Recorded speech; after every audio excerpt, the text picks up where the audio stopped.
ഉമർ ഇബ്നു അബ്ദുൽ അസീസ് എന്ന എന്റെ ഭർത്താവ് ജനങ്ങളിൽ ഏറ്റവും കൂടുതൽ നിസ്കരിക്കുന്ന മനുഷ്യനായിരുന്നു, ഏറ്റവും കൂടുതൽ നോമ്പ് പിടിക്കുന്ന മനുഷ്യനായിരുന്നു, ഏറ്റവും കൂടുതൽ സദഖ കൊടുക്കുന്ന മനുഷ്യനായിരുന്നു. എന്നൊന്നും ഞാൻ പറയൂല, എന്നൊന്നും ഞാൻ പറയൂല. എന്റെ ഭർത്താവിന് അല്ലാഹു നല്ല ഒരു മരണം കൊടുക്കാ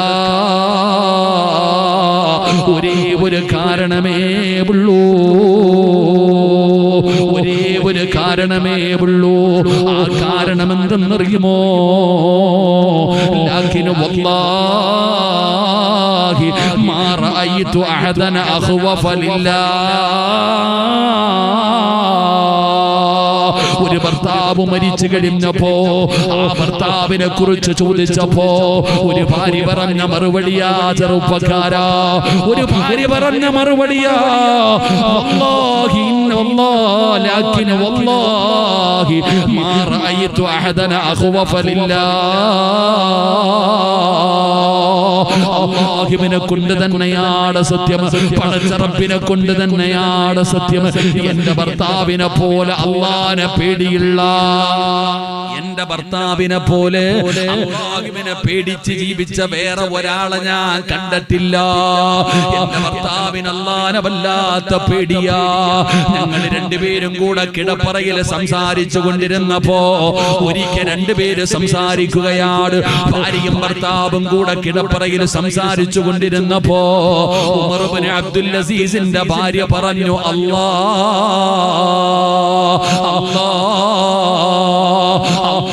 എന്നൊന്ന് പറഞ്ഞപ്പോ റുബമായദുകുറുല്ലാഹ ഫില്ലൈൽ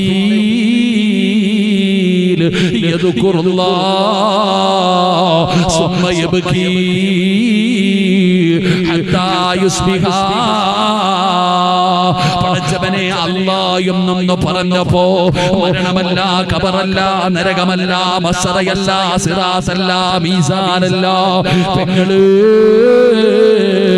അല്ലാഹ് എന്നൊന്ന് പറഞ്ഞപ്പോ വെളുപ്പാൻ കാലം വരെ ഇരുന്ന് കരഞ്ഞ മനുഷ്യനാണ് എന്റെ ഭർത്താവ്. എന്റെ പ്രിയപ്പെട്ട സഹോദരാ, ഉമർ ഇബ്നു അബ്ദുൽ അസീസ് റളിയല്ലാഹു തആല അൻഹുവിന്റെ ഭാര്യ പറഞ്ഞ മറുപടി ഇതാ. അതുകൊണ്ട് വഅദ കേൾക്കാമെന്ന മുസ്ലിമേ, നീ മരിച്ചു കഴിഞ്ഞാ നിന്നെ കുറിച്ച് അല്ലാഹുവിനോട് സാക്ഷി പറയേണ്ട രണ്ടാമത്തെ ആളാരാ? ഇരിക്കുന്ന വഅദ കേൾക്കാമെന്ന സഹോദര, നീ മരിച്ചു കഴിഞ്ഞാൽ അല്ലാഹുവിന്റെ മുമ്പിൽ നീ നല്ലവനായിരുന്നു എന്ന് സാക്ഷി പറയേണ്ട രണ്ടാമത്തെ ആള് നീ മഹർ കൊടുത്ത് വിവാഹം കഴിച്ച നിന്റെ ഭാര്യ. അല്ലാഹു നമുക്ക് ഈമാൻ നൽകുമാറാകട്ടെ. ഉറക്കപ്പറ, അല്ലാഹു ഈമാൻ നൽകുമാറാകട്ടെ. രണ്ടാമത്തെ ആളാരാ? രണ്ടാമത്തെ ആളാരാ? നമ്മുടെ കൂടെ കിടക്കുന്ന നമ്മുടെ പെണ്ണുമ്പിള്ള പറയണം നമ്മൾ നല്ലവനാണെന്ന്. അല്ലാഹു ഈമാൻ തരുമാറാകട്ടെ. പറയോ പറയോ പറയോ ഇതിപ്പോ നിങ്ങളൊക്കെ ഇങ്ങനെ ഇരിക്കണം, കയ്യും കെട്ടി വലിയ മഹാനെ പോലെ ഇരിക്കുന്നല്ലോ. നിന്റെ പെണ്ണുമ്പിള്ള പറയൂ നീ നല്ലവനാണെന്ന്. ഓള് ലോകത്താരെ കുറിച്ച് നല്ലത് പറഞ്ഞാലും നിന്നെ കുറിച്ച് പറയൂല. കാരണം നിന്റെ എല്ലാ തരികടയും ഓക്കറിയാം. നീ വലിയ ആളാ, ഇവിടത്തെ വലിയ ആളാ, പ്രസിഡന്റും സെക്രട്ടറിയൊക്കെ നമ്മളൊക്കെ എല്ലാവരും കമ്മിറ്റിക്കാരൊക്കെ ഇന്ന് വയല് കഴിഞ്ഞ് വീട്ടിൽ പോയിട്ട് രാത്രി ഇങ്ങനെ കിടപ്പുറയിൽ ആമിനയുടെ കൂടെ കിടക്കുമ്പോ ചുമ്മാതെ ഒന്ന് ചോദിക്കണം, ആമിന സിറാജ് പറഞ്ഞത് നീ കേട്ടായിരുന്നോ? ഇന്ന് വയല് പറഞ്ഞ ഉസ്താദ് പറഞ്ഞത് കേട്ടോ? എടി ഞാൻ മരിച്ച നീ എന്നെ കുറിച്ച് നല്ലത് പറയോ? ഓളുടെ മറുപടി നീ കേൾക്കണം. അല്ലാഹു കാത്തിരക്ഷിക്കുമാറാകട്ടെ. എന്റെ പ്രിയപ്പെട്ട സഹോദരങ്ങളെ, എങ്ങനെ പറയാനാ കാക്ക? എടാ, ഓരോ ഭർത്താക്കന്മാരും വീട്ടിൽ ചെന്നിട്ട് പെണ്ണുമ്പിള്ള എടുത്ത് പറയും, ഉസ്താദ് പറഞ്ഞത് കേട്ടോടി, നീ സ്വർഗത്തിൽ പോകണമെങ്കിൽ എന്റെ പൊരുത്തം വേണം. ഭർത്താക്കന്മാര് ഭാര്യമാരോട് പറയുന്ന വാചകമാ, ഏ പെണ്ണെ, നിനക്ക് സ്വർഗത്തിൽ പോകണമെങ്കിൽ എന്റെ പൊരുത്തം വേണം. എന്റെ മൂക്കിന്റെ അകത്ത് നിന്ന് ചീഞ്ചല ഒഴുകി വന്ന നീ ഇങ്ങനെ തുടച്ചെടുക്കണോടി. ഭർത്താവ് ഭാര്യയോട് പറയാ, അല്ലാഹു ആരുടെയെങ്കിലും മുമ്പിൽ സുജൂദ് ചെയ്യാൻ പറയുമായിരുന്നെങ്കിൽ ഒരു ഭാര്യ ഭർത്താവിന്റെ മുമ്പിൽ സുജൂദ് ചെയ്യാൻ പറയുമായിരുന്നു. എനിക്ക് അത്രയ്ക്കും പവറാ. ഭാര്യയോട് പറയുന്നു, നീ സ്വർഗത്തിൽ പോകണമെങ്കിൽ ഞാൻ വിചാരിക്കണം. ആരാ പറയുന്നേ? കഞ്ചാവ് അടിച്ചിട്ട് ഓടെ കിടക്കുന്നവൻ. അല്ലാഹു കാത്തിരക്ഷിക്കുമാറാകട്ടെ. എടാ, വെള്ളിയാഴ്ച പോലും പള്ളിയിൽ കയറാത്തവനാ പെണ്ണും പള്ളി എടുത്ത് പോയിട്ട് സ്വർഗത്തെ കുറിച്ച് പറയുന്നത്. എന്റെ പ്രിയപ്പെട്ട സഹോദരങ്ങളെ, ആദ്യം നീ നന്നാകും. നിങ്ങളുടെ നാട്ടുകാര് നീ മഹാനാന്ന് പറഞ്ഞിട്ട് കാര്യമൊന്നുമില്ല. കൂടെ കിടക്കുന്നവിടെ പറയട്ടെ നീ നല്ലവനാണെന്ന്. അള്ളാഹു നമുക്ക് ഈമാൻ തരുമാറാകട്ടെ. അള്ളാഹ് ഈമാൻ തരുമാറാകട്ടെ. താത്താമാർക്ക് എഴുന്നേറ്റ് നിന്നൊന്ന് കൈയടിക്കണമെന്ന് ആഗ്രഹമുണ്ട് കേട്ടാ. സഹോദരിമാർക്കൊന്ന് എഴുന്നേറ്റ് നിന്നിട്ട്. കാരണം സാധാരണ വഴുതു പറയുന്ന ഉസ്താദന്മാരൊക്കെ പെണ്ണുങ്ങളെ കുറ്റമാണ് പറയാറ്. ആദ്യമായിട്ട് അല്ല ഒരു ചങ്ങാതി ഞങ്ങൾക്ക് വേണ്ടി വഴുതു പറയണേ. ഇല്ലേ താത്താമാരെ, ഞാൻ നിങ്ങളുടെ കൂടെയാണ്. കാരണം നിങ്ങളെ എന്തെങ്കിലും പറഞ്ഞു കഴിഞ്ഞാൽ അകത്ത് പോയി കിടക്കണം. ഞാൻ പണ്ട് വഴുതു പറയുന്ന സമയത്ത് പഠിച്ചിറങ്ങിയിട്ട് ഞാനൊരിക്കൽ 9 കൊല്ലം കണ്ടായി. ഞാനൊരിക്കൽ വഴുതു പറഞ്ഞപ്പോ പറഞ്ഞു, പെണ്ണുങ്ങളെ തല്ലാൻ പറ്റുന്ന 5 സമയമുണ്ടെന്ന്. ഒരു ഭർത്താവിന് തന്റെ ഭാര്യയെ തല്ലാൻ പറ്റുന്ന 5 സമയമുണ്ടെന്ന് ഞാൻ പ്രസംഗിച്ചു. ഇപ്പൊ 29 കേസുണ്ട് എനിക്ക്. അള്ളാഹു കാത്തിരക്ഷിക്കുമാറാകട്ടെ. ഇപ്പൊ 10-29 കേസുണ്ട്. അതാണ് അവസ്ഥ. പെണ്ണുങ്ങളെ കുറിച്ച് എന്തെങ്കിലും പറഞ്ഞാൽ അകത്ത് കയറി കിടക്കേണ്ടി വരും. അള്ളാഹു നമ്മുടെ ഭാര്യമാരെയൊക്കെ നന്നാക്കി തരുമാറാകട്ടെ. അതുകൊണ്ട് എന്റെ പൊന്നാര ചങ്ങാതി, നാട്ടുകാർ മുഴുവനും നീ നല്ലവനാന്ന് പറയണ്ട. ഓളോട് പോയി ചോദിക്കുക നീ നല്ലവനാണോ. ഒരു ഭർത്താവിനെ കുറിച്ച് ഭാര്യ നല്ലത് പറയണം. അതിന് നീ നല്ലവനായിരിക്കണം. ചുമ്മാതെ പറയൂ. ഓള് നിന്നെ കുറിച്ച് നല്ലത് പറയണമെങ്കിൽ നീ നല്ലവനായിരിക്കണം. അവൾ ആദരിക്കണം, അവളെ ബഹുമാനിക്കണം. അവൾക്ക് കൊടുക്കേണ്ട സ്ഥാനം, ഭാര്യക്ക് കൊടുക്കേണ്ട സ്ഥാനം കൊടുക്കണം നീ. അവൾക്ക് ആവശ്യമുള്ളത് എന്താണ് നീ വാങ്ങിച്ചു കൊടുക്കണം. അല്ലാതെ എങ്ങനെ പെണ്ണും കെട്ടി നടന്നാ പോരാ. ഇവിടെ 3-4 പെണ്ണ് കെട്ട ഒരു ഭർത്താവിന്, ഒരു ആണിന് 4 പെണ്ണ് കെട്ട. 4 പെണ്ണ് കെട്ടാന്ന് പറഞ്ഞിങ്ങനെ 4 പഞ്ചായത്തിൽ പോയി കെട്ടലല്ല. 4 വിവാഹം കഴിക്കാനുള്ള അനുവാദമൊക്കെ ദീൻ കൊടുക്കുന്നുണ്ട്. പക്ഷെ 4 വിവാഹം കഴിക്കുമ്പോ എന്താ ചെയ്യേണ്ടതെന്നറിയോ? 1 നാട്ടുകാരും മഹല്ലും കുടുംബക്കാരും അറിഞ്ഞ് 1 കെട്ടും. എന്നിട്ട് ആരും അറിയാതെ എവിടെയെങ്കിലും പോയി ഒരെണ്ണത്തിനെ കെട്ടിയിട്ട് ഒരു വാടക വീട് എടുത്തു കൊടുത്തിട്ട് പറയും, അണ്ണാച്ചി വരുന്ന പോലെ ആഴ്ചയിൽ ഒരിക്കൽ ഞാൻ വരാന്ന്. ആ പരിപാടി ദീനിലില്ല. അങ്ങനെ വിവാഹം കഴിക്കാൻ അള്ളാഹുവിന്റെ ദീൻ പറഞ്ഞിട്ടില്ല. എടോ, നീ വിവാഹം കഴിക്കുകയാണെങ്കിൽ നിന്റെ 1ാമത്തെ ഭാര്യയെ നീ എങ്ങനെ കാണുന്നോ അതേപോലെ 2ാമത്തെ ഭാര്യയെയും കാണണം. അവര് 2 പേരെയും ഒരേപോലെ കാണാൻ നിന്നെ കൊണ്ട് കഴിയണം. വേർതിരിവ് കാണിച്ച നീ രക്ഷപ്പെടില്ല. എന്റെ പ്രിയപ്പെട്ട സഹോദരങ്ങൾ, അവർക്ക് ആവശ്യം എന്താ വേണ്ടതൊക്കെ പടച്ചോനെ, വഴുതു പറയുന്നത് അടികൊള്ളുന്നത് ചെണ്ട, പണം വാങ്ങുന്നത് മാരാര്. വഴുതു പറയുന്ന ഉസ്താദിന് ചൂടുവെള്ളം, കേൾക്കുന്നവർക്ക് കാപ്പി കുടിക്ക്. അല്ലാഹു ഹൗദുൽ കൗസർ നൽകുമാറാകട്ടെ. ബക്കറ്റ് പിന്നെടുക്കാം. ബക്കറ്റ് എടുത്താൽ ഓടുന്ന ഒരു വിഭാഗമുണ്ട്. അതുകൊണ്ട് ബക്കറ്റ് എടുക്കുമ്പോ ഓടുന്നവരുണ്ട്. വഴുതു കേൾക്കുന്നവർക്ക് ചുക്ക് കാപ്പി, വഴുതു പറയുന്ന ആൾക്ക് ചൂടുവെള്ളം. കുഴപ്പമില്ല. അല്ലാഹു ഹൗദുൽ കൗസർ കുടിക്കാൻ ഭാഗ്യം തരുമാറാകട്ടെ. അല്ലാഹു എനിക്ക് ഹൗദുൽ കൗസർ കുടിക്കാൻ ഭാഗ്യം തരുമാറാകട്ടെ.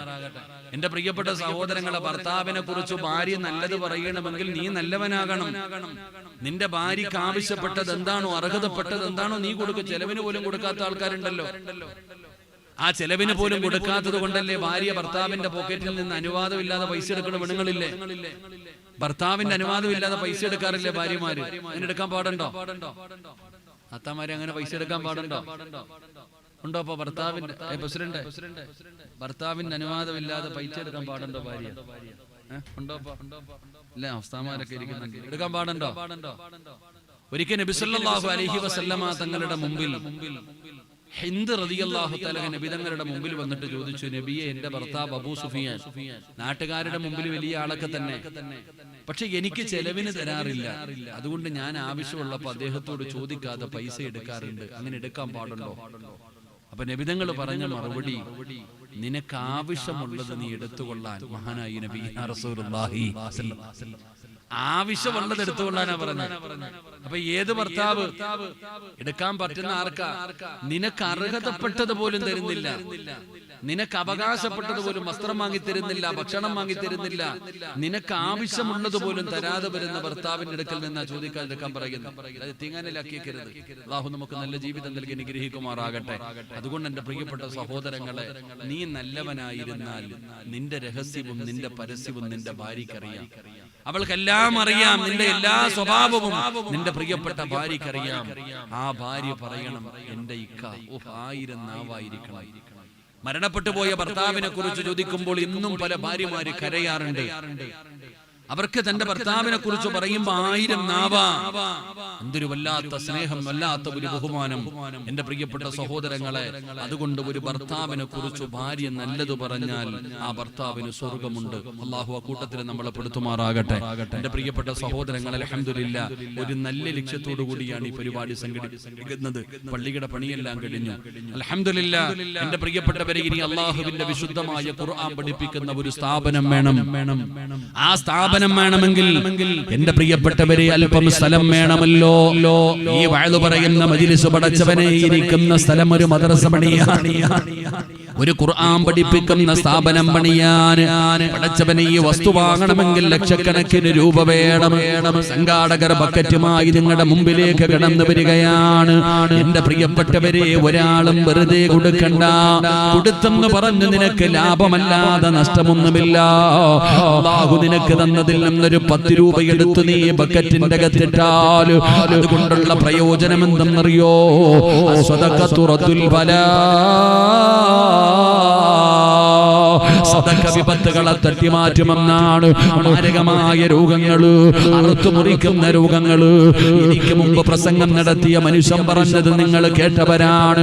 പടച്ചവനെ ക്യാൻസർ രോഗം പിടിച്ചവർ, പടച്ചവനെ കിഡ്നി രോഗം പോകപ്പെടുന്നവർ, അവരുടെ അവസ്ഥയെ കുറിച്ച് പറയുന്നത് കേട്ടപ്പോ വേദന സഹിക്കാൻ കഴിയാതെ പടച്ചവനെ ഇസ്തിരിയത, ചൂടുള്ള ഇസ്തിരി എടുത്തിട്ട് തന്റെ ശരീരത്തിൽ വെച്ചാലോ എന്ന അവസ്ഥ ചിന്തിച്ചു പോകുന്ന അവസ്ഥ.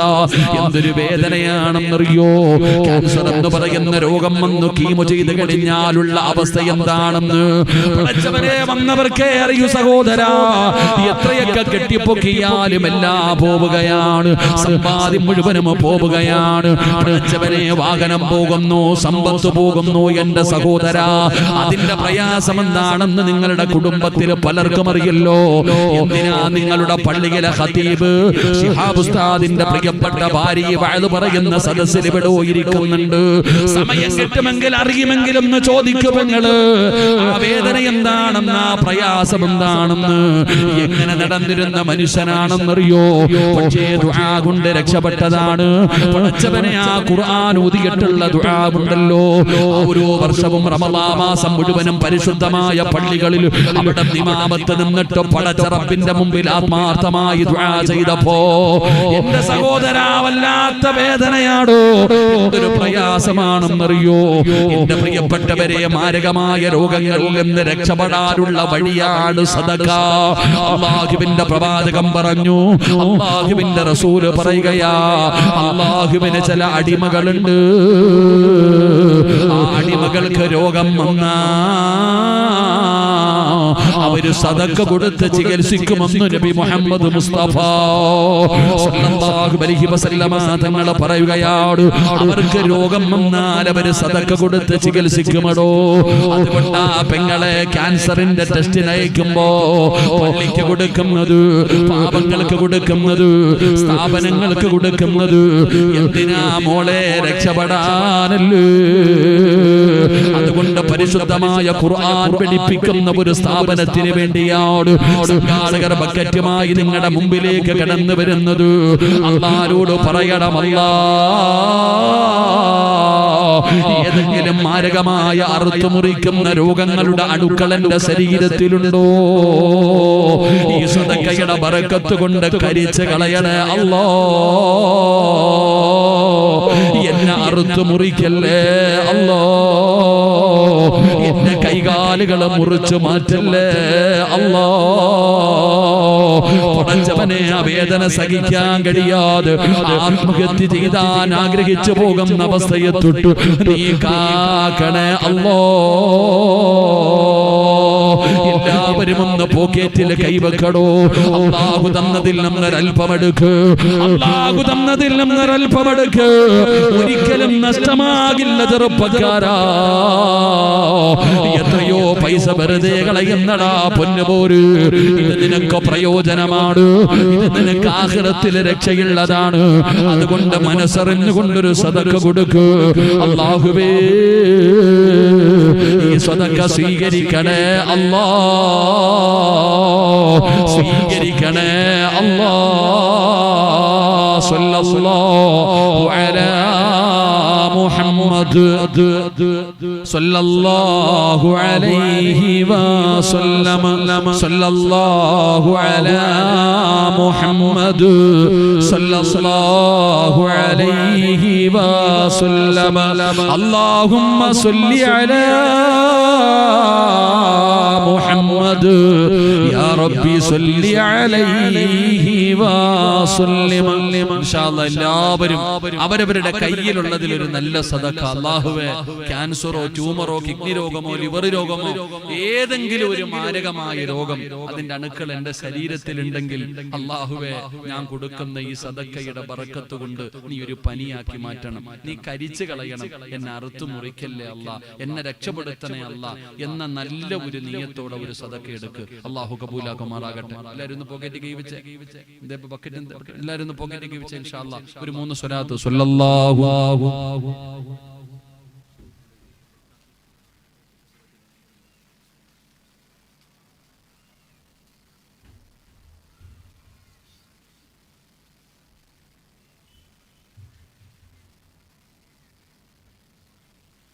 ഇൻഷാ അല്ലാഹ് ഒരാളെ ഉള്ളപ്പോൾ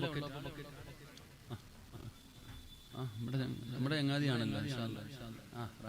ബക്കറ്റ് കൊണ്ടുപോകുന്ന ആൾക്ക് നാണം പാടില്ല, ലജ്ജ ഉണ്ടാകാൻ പാടില്ല. ഇൻഷാ അല്ലാഹ് എല്ലാവരും ഒന്ന് കൈവച്ച് കൊടുക്കുക. അല്ലാഹു ബർക്കത്ത് ചെയ്യുമാറാകട്ടെ. എന്റെ പ്രിയപ്പെട്ട സഹോദരങ്ങളെ, ഞാൻ വിശദീകരിക്കുന്നില്ല. അപ്പൊ ഒരു ഭർത്താവിന് സ്വർഗത്തിൽ പോകണമെങ്കിൽ അദ്ദേഹത്തിന്റെ ഭാര്യ അയാളുടെ ഭാര്യ പറയണം അല്ലാഹുവിന്റെ മുമ്പിൽ നല്ലവനാണെന്ന്. ഇനി പെണ്ണിന് പോകണമെങ്കിലോ, ഇനി സഹോദരിമാർക്ക് പോകണമെങ്കിലോ, എന്റെ പ്രിയപ്പെട്ട പെങ്ങളെ, നിനക്കും സ്വർഗം വേണമല്ലോ, നിനക്കും സ്വർഗത്തിൽ പോകാൻ ആഗ്രഹമില്ലേ പെങ്ങള്? എങ്കിലും നിന്നെ കുറിച്ച് പറയേണ്ടത് ആരെന്നറിയുവോ? മഹാനായ ആദരവായ പ്രവാചകൻ നബി മുഹമ്മദ് മുസ്തഫ സല്ലല്ലാഹു അലൈഹി വസല്ലമ തങ്ങള് പടച്ചവനെ അതാ നബി തങ്ങളുടെ ചരിത്രം എടുത്ത് നോക്കടോ. ബനൂ മുസ്തലഖ് യുദ്ധം കഴിഞ്ഞ് നബി തങ്ങളും സ്വഹാബത്തും മടങ്ങി വരികയാണ്. യുദ്ധം കഴിഞ്ഞ് മടങ്ങി വരുമ്പോ ആ യുദ്ധത്തിന്റെ പ്രത്യേകത എന്തെന്നറിയോ?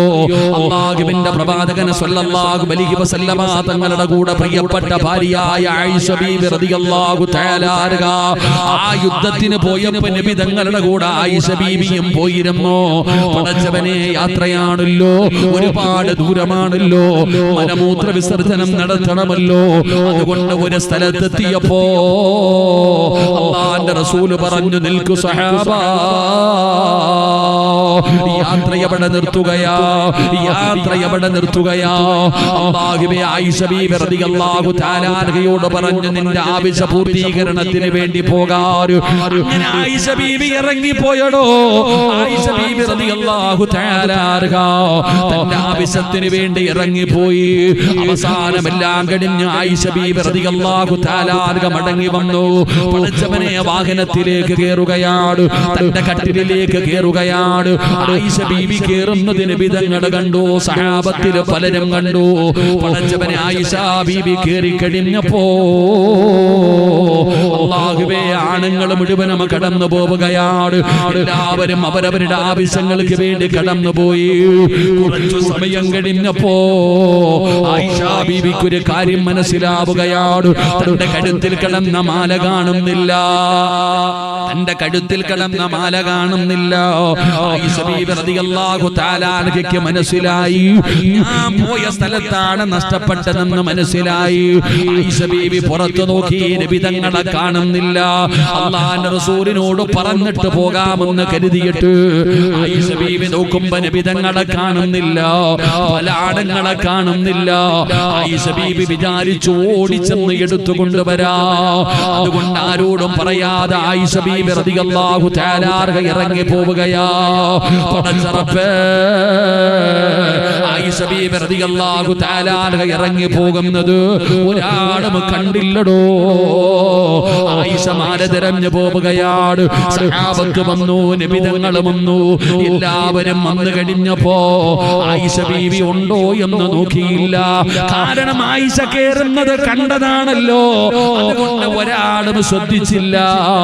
അവിടെ നിന്ന് യാത്ര തുടരുകയാണ്. നബി തങ്ങളും സഹാബത്തും പോയടോ.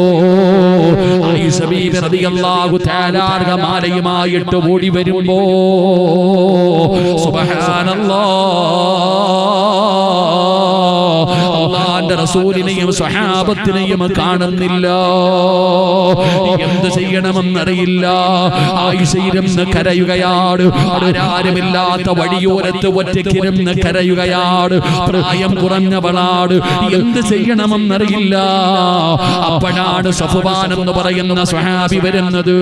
സഫ്വാൻ എന്ന് പറയുന്ന ചെറുപ്പക്കാരനായ സ്വഹാബി ഉണ്ടല്ലോ, അവിടുന്ന് കുതിരപ്പുറത്ത് വരികയാണ്. ഏറ്റവും പുറകിലാണ് വരുന്നത്. കാരണം എന്തെന്നറിയോ? എന്തെങ്കിലും നഷ്ടപ്പെട്ടു പോയാൽ, എന്തെങ്കിലും വീണുപോയാ എടുത്തുകൊണ്ട് വരുന്നതിന് വേണ്ടി പ്രവാചകന് പുറകിൽ വരാൻ പറഞ്ഞ സ്വഹാബിയാ. ആ സഫ്വാൻ എന്ന് പറയുന്ന സ്വഹാബി നോക്കുമ്പോ വഴിയോരത്തൊരു പെണ്ണിരുന്ന് കരയുകയാ. പടച്ചവനെ, ഹിജാബ് ധരിച്ച ഒരു പെണ്ണിരുന്ന് കരയുകയാണ്. ആരാണെന്നറിയില്ല, ആരാണെന്നറിയില്ല. സഫ്വാൻ തങ്ങൾ ചോദിക്കുന്നു, ആരാ, എന്തിനാ കരയുന്നത്? ഈ വഴിയോരത്തിരുന്ന് കരയുന്നതാരാണെന്ന് ചോദിച്ചപ്പോ അവിടെന്ന് പറഞ്ഞു, ആയിഷ, ഉമ്മഹാത്തുൽ മുഅ്മിനീൻ, മഹദി ആയിഷ. അല്ലാഹുവിന്റെ പ്രവാചകൻ സല്ലല്ലാഹു അലൈഹി വസല്ലമ തങ്ങളുടെ പ്രിയപ്പെട്ട ഭാര്യയായ ആയിഷ ബീബി റളിയല്ലാഹു തആല അൻഹയാണ്. അല്ലാഹുവിന്റെ പ്രവാചകന്റെ ഭാര്യയാണെന്ന് പറയുമ്പോ, ആയിഷയാണെന്ന് പറയുമ്പോ സഫ്വാൻ തങ്ങൾ പറയുകയാ, ഇന്നാ ലില്ലാഹി ഇന്നാ ലില്ലാഹി. അല്ലാഹുവിന്റെ പ്രവാചകന്റെ ഭാര്യയായ ആയിഷയോ ചാടിയിറങ്ങുകയാണ്, ചാടിയിറങ്ങുകയാണ്. കേറുമ്മ, ഈ വാഹനത്തിന്റെ മുകളിലേക്ക് കേറുമ്മ. ഈ സഫ്വാന് കയറും പിടിച്ച് മുമ്പിൽ നടക്കാമുമ്മ. പടച്ചവനെ, വേറെ വഴിയില്ലല്ലോ. ആയിഷ ബീബി റളിയല്ലാഹു തആല അൻഹ കേറുകയാണ്. സഫ്വാൻ എന്ന് പറയുന്ന സ്വഹാബി മുമ്പിൽ നടക്കുകയാണ്. അല്ലാഹുവിന്റെ പ്രവാചകനും സ്വഹാബത്തും ഒരുപാട് യാത്ര ചെയ്ത് കഴിഞ്ഞപ്പോഴാണ് ആയിഷയില്ലെന്നറിയുന്നത്, ആയിഷയില്ലെന്ന് മനസ്സിലാകുന്നത്. ആയിഷാനെ കാണുന്നില്ല. നബി തങ്ങളുടെ ഭാര്യയായ ആയിഷ ബീവിയെ കാണുന്നില്ല. വലിയ പ്രയാസമായടോ. എല്ലാവരും ഒരുമിച്ച് കൂടുകയാണ്. അങ്ങനെ എല്ലാവരും നബി തങ്ങളുടെ ചാരത്ത് ഒരുമിച്ച് നിൽക്കുമ്പോ അതാ വരുന്നു ആയിഷ. സഫ്വാൻ റളിയല്ലാഹു തആല അൻഹു നടന്നു വരികയാണ്. ആയിഷ ബീബി അതാ ഒട്ടകുതിരയുടെ മുകളിൽ ഇരിക്കുകയാണ്. അല്ലാഹുവിന്റെ റസൂലിനെ കണ്ടപ്പോ ആയിഷ ബീബി നടന്ന സംഭവങ്ങൾ മുഴുവനും പറഞ്ഞു കൊടുക്കുകയാണ്. സമാധാനമായി, എല്ലാവർക്കും സമാധാനമായി. അങ്ങനെ യാത്ര തുടങ്ങുമ്പോ അതാ യാത്രയിൽ നബി തങ്ങളുടെ കൂടെ ഉണ്ടായിരുന്നവരുടെ ഇടയിൽ മുനാഫിഖീങ്ങളുടെ നേതാക്കന്മാരിൽപ്പെട്ട അബ്ദുല്ലാഹ് ഇബ്നു സലൂൻ എന്ന് പറഞ്ഞ ഒരു വൃത്തികെട്ടവനുണ്ടായിരുന്നു. അവന് നബി തങ്ങളെ ഇഷ്ടമല്ല, നബി തങ്ങളെ ഇഷ്ടമല്ല, മുസ്ലിമീങ്ങളെ ഇഷ്ടമല്ല. പടച്ചവനെ, അവൻ എങ്ങനെയും നാണം കെടുത്താൻ നോക്കുന്നവനാണ്. അവൻ പറഞ്ഞു തുടങ്ങി, രണ്ടുപേരും ചെറുപ്പക്കാരാണ്, ഒരുപാട് ദൂരം ഒറ്റയ്ക്ക് സഞ്ചരിച്ചു വന്നവരാണ്. എന്തെങ്കിലുമൊക്കെ നടന്നിട്ടുണ്ടാകും. ആയിഷ ബീബിയെ കുറിച്ച് വ്യഭിചാരോപണം തുടങ്ങുകയാ. മദീന മുഴുവനും പടരുകയാണ്, മദീന മുഴുവനും പടരുകയാണ്. ആയിഷ ബീബിയെ കുറിച്ച്, സഫ്വാൻ എന്ന് പറയുന്ന സ്വഹാബിയെ കുറിച്ച് അവിടുന്ന് വ്യഭിചാരത്തിന്റെ ആരോപണം നടക്കുമ്പോ കേട്ടവർ വിശ്വസിക്കുകയാണ്. അതിന്റെ കാരണം എന്തെന്നറിയുവോ? പറഞ്ഞത് നബി തങ്ങളുടെ കൂടെ പോയവരാ, ശത്രുക്കളല്ല പറഞ്ഞത്, അല്ലാഹുവിന്റെ റസൂലിന്റെ കൂടെ പോയവരാ പറഞ്ഞത്. അതുകൊണ്ട് എല്ലാവരും വിശ്വസിച്ചടോ. ആയിഷ ബീവിയെ കുറിച്ച് ഒരു നാട് മുഴുവനും ചർച്ച ചെയ്യുകയാണ്. എവിടെ നോക്കിയാലും ആയിഷ, എവിടെ നോക്കിയാലും ആയിഷ. അല്ലാഹുവിന്റെ പ്രവാചകന്റെ പ്രിയപ്പെട്ട ഭാര്യയായ ആയിഷ ബീവി റളിയല്ലാഹു തആല അൻഹ അവിടെന്ന് പറയുകയാണ്, പടച്ചവനെ, നബി തങ്ങൾക്ക് സങ്കടമായിടോ. അല്ലാഹുവിന്റെ റസൂലിന് വല്ലാത്ത സങ്കടമായി ആയിഷയെ കുറിച്ച് പറയുന്നത് കേട്ടപ്പോ നബി തങ്ങൾക്ക് വല്ലാത്ത പ്രയാസമായി. അവസാനം നബി തങ്ങൾക്ക് സഹിക്കാൻ കഴിഞ്ഞില്ല. അല്ലാഹുവിന്റെ റസൂൽ എന്ത് ചെയ്തെന്നറിയുവോ? പള്ളിയുടെ മിമ്പറിലേക്ക് കയറുകയാണ്. അല്ലാഹുവിന്റെ പ്രവാചകൻ സല്ലല്ലാഹു അലൈഹി വസല്ലമ തങ്ങൾ പള്ളിയുടെ മിമ്പറിൽ കയറിയിട്ട് അവിടെ നിന്ന് വിളിക്കുന്നു, യാ അയ്യുഹന്നാസ്. അല്ലാഹുവിന്റെ പ്രവാചകൻ അവിടെ നിന്ന് വിളിക്കുകയാ, യാ അയ്യുഹന്നാസ്, അല്ലയോ ജനങ്ങളെ, നിങ്ങൾ എന്റെ ആയിഷയെ കുറിച്ച് പറയുന്നത് ഞാൻ കേൾക്കുന്നുണ്ട് സഹാബ. എന്റെ ആയിഷയെ കുറിച്ച് നിങ്ങൾ എല്ലാവരും പറയുന്നത് ഞാൻ കേൾക്കുന്നുണ്ട് സഹാബ. അല്ലാഹുവിന്റെ റസൂല് പറയുകയാണ്, എന്റെ ആയിഷാനെ എനിക്കറിയാം. നിങ്ങളൊക്കെ എന്തു പറഞ്ഞാൽ എന്റെ ആയിഷാനെ എനിക്കറിയാം. ഒരു നാട് മുഴുവനും തന്റെ പ്രിയപ്പെട്ട ഭാര്യയെ അവിടുന്ന് പടച്ചവനെ വ്യഭിചരിച്ചു എന്ന് പറഞ്ഞ അപവാദം പറയുമ്പോ ഭർത്താവായ നബി തങ്ങൾ പറഞ്ഞ മറുപടി എന്തെന്നറിയുവോ? ലാകിൻ വല്ലാഹി മാ അലിംതു അലാ അഹ്ലി ഇല്ലാ ഖൈറാ. ഒരു ഭാര്യയെ കുറിച്ച് നാട്ടുകാർ മുഴുവനും പടച്ചവനെ അപവാദം പറഞ്ഞപ്പോ അല്ലാഹുവിന്റെ പ്രവാചകൻ എന്ന് പറയുന്ന ഭർത്താവ് പറയുകയാണ്, അല്ലാഹുവിനെ കൊണ്ട് തന്നെയാണ് സത്യം. നബി തങ്ങൾ പറയുകയാ, മാ അലിംതു അലാ അഹ്ലി ഇല്ലാ ഖൈറാ. എന്റെ ആയിഷാനെ എനിക്കറിയാം, എന്റെ ആയിഷാനെ എനിക്കറിയാം. അവൾ ഇന്നലെ വരെ എന്റെ കൂടെ ജീവിച്ചവളാണ്. ഇന്ന് വരെ ഞാൻ കണ്ടിട്ടില്ല മോശമായ ഒരു പ്രവർത്തനം എന്റെ ആയിഷ ചെയ്യുന്നത് ഞാൻ കണ്ടിട്ടില്ല. അതുകൊണ്ട് അല്ലാഹുവിനെ കൊണ്ട് തന്നെയാണ് സത്യം, എന്റെ ആയിഷ നല്ലവളാ. അല്ലാഹുവിന്റെ പ്രവാചകൻ അവിടെന്ന് പറഞ്ഞു എന്ന് ചരിത്രം പറയുമ്പോ, നിങ്ങളെ എന്റെ പ്രിയപ്പെട്ട ഉമ്മമാരെ, ഇതുപോലെ നിങ്ങളുടെ ഭർത്താക്കന്മാര് പറയുമോ? പെങ്ങള്, ഇതുപോലെ നിങ്ങളുടെ ഭർത്താക്കന്മാര് പടച്ചവനെ സ്വാലിഹത്തായ ഒരു ഭാര്യ ഉസ്താദ്, ഇവളെ പോലെ ഒരു നല്ലവളെ എന്റെ റബ്ബനിക്ക് തന്നല്ലോ. അവിടെ വന്നതിന് ശേഷമാണ് എന്റെ ജീവിതത്തിൽ മാറ്റമുണ്ടായത്, എനിക്ക് സമാധാനമുണ്ടായത്. എന്നെ കൊണ്ട് നന്മകളെ ചെയ്യിപ്പിച്ചത് അവളാ ഉസ്താദ്. നിന്നെ കുറിച്ച് ചോദിച്ചാ നിന്റെ ഭർത്താവ് പറയണം പെണ്ണ്, പറയുവോ പെങ്ങള്, പറയുവോ പെങ്ങള്. അതുകൊണ്ട് ഭർത്താവിന്റെ പൊരുത്തമാണ് വേണ്ടത് പെങ്ങള്. ഭർത്താവിന്റെ പൊരുത്തമില്ലാതെ രക്ഷപ്പെടാതെ കഴിയുമെന്ന് നിനക്ക് തോന്നുന്നുണ്ടോ? ആ മനുഷ്യന്റെ മനസ്സ് വേദനിപ്പിക്കരുത്, കുത്തുവാക്ക് പറയരുത്, പരിഹസിക്കരുത്. ആദരിക്കണം പെങ്ങള്, ഭർത്താവിനെ ബഹുമാനിക്കണം പെങ്ങള്. പരസ്പരം പൊരുത്തമില്ലാതെ രക്ഷപ്പെടാതെ കഴിയില്ല സഹോദരാ. അതുകൊണ്ട് അഭിനയമൊക്കെ അവസാനിപ്പിക്കൂ, എന്നിട്ട് ജീവിക്കാൻ പഠിക്കൂ. കുടുംബജീവിതത്തിന്റെ മഹത്വം എന്താണ്, അതിന്റെ പവിത്രത എന്താണ്, അതിന്റെ സ്ഥാനം എന്താണ്, അല്ലാഹു തരുന്ന പ്രതിഫലം എന്താണെന്ന് പഠിക്കു ചെറുപ്പക്കാരാ. എന്റെ പ്രിയപ്പെട്ട യുവത്വത്തോട് പറയുകയാ, മക്കളെ വെറുതെ കല്യാണം കഴിക്കാൻ ഓടി നടന്നാ പോരാ. കല്യാണം കഴിക്കുന്നതിന് മുമ്പ് പടച്ചവനെ കഴിച്ചാൽ അതിലൂടെ നിനക്ക് റബ്ബ് തരുന്ന നേട്ടം എന്താണെന്ന് ചിന്തിക്ക ചെറുപ്പക്കാരാ. കുടുംബ ജീവിതത്തിന്റെ മഹത്വം അറിയുമോ മോനെ? അല്ലാഹുവേ, കുടുംബ ജീവിതത്തിന്റെ മഹത്വം പഠിക്കണേ സഹോദരാ. അല്ലാഹുവിന്റെ പ്രവാചകൻ സ്വല്ലല്ലാഹു അലൈഹി വസല്ലമ തങ്ങൾ പറയുകയാ, പാപം പൊറുക്കുന്ന കാര്യമാ. പാപം പൊറുക്കണോ ചെറുപ്പക്കാരാ? നിങ്ങളെ ജീവിതത്തിൽ ചെയ്തു കൂട്ടി അപരാധങ്ങൾ മുഴുവനും പൊറുക്കാനുള്ള ഒരു എളുപ്പ വഴി എന്താ? അല്ലാഹുവിന്റെ പ്രവാചകൻ സ്വല്ലല്ലാഹു അലൈഹി വസല്ലമ തങ്ങൾ പറയുകയാണ്, ഒരു ഭർത്താവ് തന്റെ പ്രിയപ്പെട്ട ഭാര്യയുടെ കയ്യിലൊന്ന് പിടിച്ച് പിടിച്ചാൽ നാട്ടുകാരെ കാണാറില്ല, മക്കളെ കാണാറില്ല. അല്ലാഹുവിന്റെ തൃപ്തി കരുതിയിട്ട് ഏതെങ്കിലും ഒരു ഭർത്താവ് തന്റെ പ്രിയപ്പെട്ട ഭാര്യയുടെ കയ്യിൽ ഒന്ന് സ്നേഹത്തോടെ പിടിച്ചാ അവര് രണ്ടുപേരും ചെയ്ത പാപങ്ങൾ അല്ലാഹു പുറത്തു കൊടുക്കുമെന്ന് ആദരവായ പ്രവാചകൻ നബി മുഹമ്മദ് മുസ്തഫ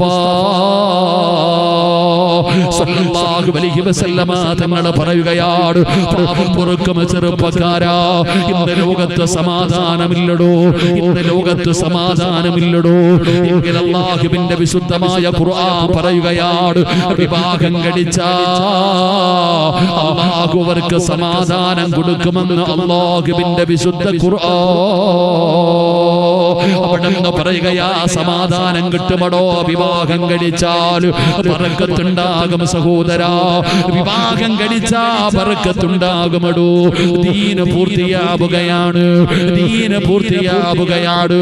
അതുമാത്രമല്ല പെങ്ങള്, ഭർത്താവിന്റെ മുഖത്ത് നോക്കി പുഞ്ചിരിക്കണേ പെണ്ണേ. എന്റെ പ്രിയപ്പെട്ട ഭർത്താക്കന്മാരോട് പറയുകയാണ്, ഭാര്യയുടെ മുഖത്ത് നോക്കിയൊന്ന് ചിരിക്കണേ. വെറുതെയാകില്ല, വെറുതെയാകില്ല. ആ പുഞ്ചിരിക്ക് അല്ലാഹു തരുന്ന പ്രതിഫലം എന്തെന്നറിയോ? 3 കഷ്ടം വെള്ളത്തുണിയുടെ അടിയിൽ കിടക്കുന്ന ഒരു ദിവസം വരുമല്ലോ. അല്ലാഹുവേ, ചിരിക്കണ്ടേ ബാപ്പാ. ഭാര്യയുടെ മുഖത്ത് നോക്കി ചിരിക്കുന്ന വാപ്പാ, ഭർത്താവിന്റെ മുഖത്ത് നോക്കി സന്തോഷിപ്പിക്കുന്ന പെങ്ങള്, മരിച്ചു കിടക്കുന്ന സമയത്ത് നിന്റെ മുഖത്താ സന്തോഷം കാണാ. എന്ത് ചെയ്താലും കൂലിയാണ്, എന്ത് ചെയ്താലും കൂലിയാ. പെങ്ങളെ, നീ വീട്ടിൽ എന്ത് ജോലി ചെയ്താലും നിനക്ക് പ്രതിഫലവാ. ഒരു ഭാര്യയും ഭർത്താവും ബന്ധപ്പെടുന്നതിന് പോലും കൂലിയുണ്ടെന്ന് നബി മുഹമ്മദ് മുസ്തഫ സല്ലല്ലാഹു അലൈഹി വസല്ലമ തങ്ങൾ പഠിപ്പിക്കുമ്പോ എന്റെ പ്രിയപ്പെട്ടവരോട് പറയുന്നു, അഭിനയമൊക്കെ അവസാനിപ്പിക്ക്, എന്നിട്ട് സ്നേഹിക്ക്, ആദരിക്ക്, ബഹുമാനിക്ക്, പരസ്പരം അങ്ങോട്ടും ഇങ്ങോട്ടും പൊരുത്തത്തോടുകൂടി ജീവിക്ക്. എന്നിട്ട് അവസാനം ലോകത്ത് നിന്ന് വിട പറയുമ്പോ പരസ്പരം പൊരുത്തത്തോടുകൂടി യാത്ര പറഞ്ഞ അല്ലാഹു തരുന്ന പ്രതിഫലം എന്തെന്നറിയോ? യാസീൻ ഓതാറുണ്ടല്ലോ, യാസീൻ ഓതാറുണ്ടല്ലോ. വഅസ്വാജുഹും ഫീ ദിലാലിൻ അലൽ അറായികി മുത്തഖിയൂൻ ലഹും ഫീഹാ ഫാകിഹത്തും വലഹും മാ യദ്ഊൻ സലാമുൻ ഖൗലൻ മിർ റബ്ബിർ റഹീം. നാളെ പടച്ച റബ്ബിന്റെ സ്വർഗത്തിലേക്ക് കടന്നു ചെല്ലുമ്പോ അവിടെ ഒരു കുടുംബം കാണാ. അവിടെ ഒരു ഭാര്യയും തന്റെ ഭർത്താവും കൂടെ തന്റെ മക്കളുടെ കയ്യിൽ പിടിച്ചിട്ട് അവര് ചാരുകസേരയിലിരുന്ന് ആസ്വദിക്കുകയാ, അവര് ചാരുകസേരയിലിരുന്ന് സുഖിക്കുകയാ. ഖിദ്മത്ത് ചെയ്യാ ഹൂറുല്ലീങ്ങളുണ്ട്. പടച്ചവനെ, മലക്കുകൾ പറയുന്നു, അസ്സലാമു അലൈക്കും, അസ്സലാമു അലൈക്കും. സ്വർഗത്തിൽ കാണുന്നവന് മുഴുവനും അവരോട് സലാം പറയുകയാ. മലക്കുകൾ സലാം പറയുന്നു, മലക്കുകൾ സലാം പറയുന്നു, ജനങ്ങൾ സലാം പറയുന്നു. ആ കുടുംബം ഏതെന്നറിയോ? അന്ന് ചോദിക്കും, പെണ്ണേ, നിങ്ങൾ ദുനിയാവിലും ഒരുമിച്ചാണല്ലോ, സ്വർഗത്തിലും ഒരുമിച്ചാണല്ലോ. അല്ലാഹു എങ്ങനെയാണ് ഈ പ്രതിഫലം നിങ്ങൾക്ക് നൽകിയത്? നിങ്ങൾ ഇവിടെയും ഒരുമിക്കാനുള്ള കാരണം എന്താ? നാളെ പടച്ച റബ്ബിന്റെ സ്വർഗത്തിൽ വെച്ച് ജനങ്ങൾ ചോദിക്കുമ്പോ പറയാൻ കഴിയണം സഹോദരാ. അതുകൊണ്ട് എന്റെ പ്രിയപ്പെട്ടവരോട് പറയുകയാ, മനസ്സിനാ അലൈഹി അർബഅതു ഖൈറാ വജബതു ലഹുൽ ജന്ന. സാക്ഷി പറയേണ്ട രണ്ടാമത്തെ ആള്, സഹോദരാ, നീ മഹർ കൊടുത്ത് വിവാഹം കഴിച്ചു നിന്റെ കൂടെ നടക്കുന്ന ഭാര്യയാണ്. പെണ്ണേ, നിന്റെ ഭർത്താവ് പറയണം, ഇവിടെ നല്ലവളാ, അല്ലാ സ്വർഗം കൊടുക്കണേ അല്ലാ എന്ന് സാക്ഷി പറഞ്ഞിട്ട് നിനക്ക് സ്വർഗം വാങ്ങിത്തരണം പെങ്ങള്. അല്ലാഹുവേ ഞങ്ങളുടെ ജീവിതം അങ്ങനെ ആക്കി തരണേ അല്ലാ. കുടുംബസമേതം സ്വർഗത്തിലെത്തിക്കണേ അല്ലാ.